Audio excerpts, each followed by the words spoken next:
Hello friend, કેમ છો? સ્વાગત છે આપ સર્વેનું મારા કિચનમાં. આજે હું એક નવી જ રેસીપી લઈને આપની સામે આવી છું. રેસીપીનું નામ છે કટલેસ. તો ચાલો બનાવીએ કટલેસ. તો ફ્રેન્ડ, કટલેસ બનાવવા માટે મેં બટેકા બાફેલા તૈયાર રાખી અને મેશ કરી લીધા છે. હવે કટલેસ બનાવવા માટે આપણી પાસે જે ટોસ્ટ છે એને આપણે મિક્સરમાં ગ્રાઇન્ડ કરી લઈશું. બટેકા સાથે આપણે આ દરદરી ટોસ્ટનો ભૂકો જે છે દરદરો કરેલો એ આપણે એડ કર્યો છે.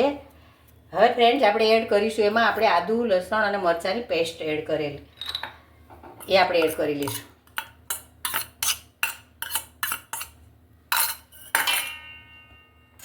ત્યારબાદ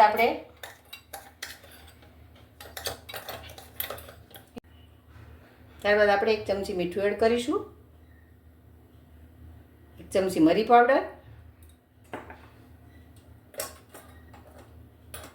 1 ચમચી હળદર, 1 ચમચી ધાણા જીરું પાવડર, 1 ચમચી મરચું પાવડર,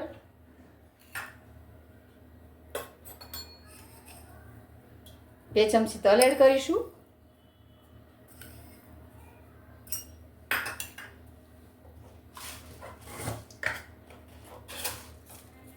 1 ચમચી ખાંડ એડ કરીશું, લીંબુનો રસ એડ કરીશું. હવે બધા મસાલાની સાથે આપણે 2 ચમચી બેસન પણ એડ કરીશું. એટલા માટે કે બેસનથી કટલેસ છે એ ટેસ્ટી અને સ્વાદિષ્ટ બને છે. ઉપર આપણે થોડાક લીલા ધાણા નાખીશું અને બધું આપણે મિક્સ કરી નાખીશું. તૈયાર કરેલા બધા મસાલાથી આપણે આને સરસ રીતે મિક્સ કરી લઈશું. એકદમ મસાલા આની અંદર મિક્સ થઈ જાય એ રીતે મિક્સ કરવાનું છે. અને તો ફ્રેન્ડ, કટલેસ માટેનો ડો તૈયાર કરી દીધો છે. આપણે સરસ રીતે મિક્સ થઈ ગયું છે. હવે આપણે આવી રીતે કટલેસ છે કાપીશું. આવી રીતને ગોળ પણ આપણે બનાવી શકીએ, ચોરસ પણ બનાવી શકીએ, કોઈ પણ રીતે બનાવી શકીએ છે.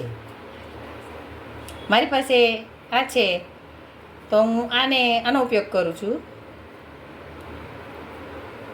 તો તૈયાર છે. જુઓ ફ્રેન્ડ, આપણો કટલેસનો છે તૈયાર છે. બધી જ કટલેસ આપણે આવી રીતના કરી લેવાની છે. તૈયાર છે આપણી બધી જ કટલેસ. આ પ્રકારે આપણે કરી લીધી છે. આપ જોઈ રહ્યા છો. હવે આપણે તેલ મૂકીશું કટલેસ તળવા માટે. હવે આપણે તેલ ગરમ કરવા મૂક્યું છે. તેલ ગરમ થાય એટલી વારમાં આપણે ચટણી તૈયાર કરી લઈશું. એમના માટે મેં લીલા ધાણા લીધા છે, આદુ અને મરચાંની આપણે ગ્રીન ચટણી બનાવીશું. આપણી ગ્રીન ચટણી તૈયાર છે. હવે આપણે કટલેસ તળીશું. આપણું તેલ ગરમ થઈ ગયું છે. હવે આપણે દરેક કટલેસને આપણે આ ટોસ્ટનો પાવડર બનાવેલો રાખ્યો છે એમાં આવી રીતના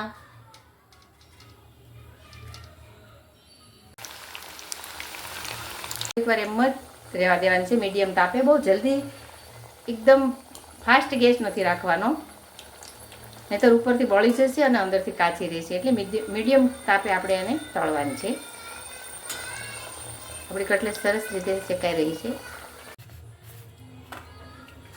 આપણી કટલેસ તૈયાર થઈ ગઈ છે ફ્રેન્ડ્સ. ચટણી સાથે ક્રિસ્પી એવી ટેસ્ટી એવી કટલેસ તૈયાર છે. તો ફ્રેન્ડ, તૈયાર છે આપણી ગરમા ગરમ હેલ્ધી ટેસ્ટી ગ્રીન ચટણી સાથેની કટલેસ. તમને મારી આ રેસીપી ગમી હોય તો મારી ચેનલને લાઈક કરજો, સબસ્ક્રાઈબ કરજો. આવજો.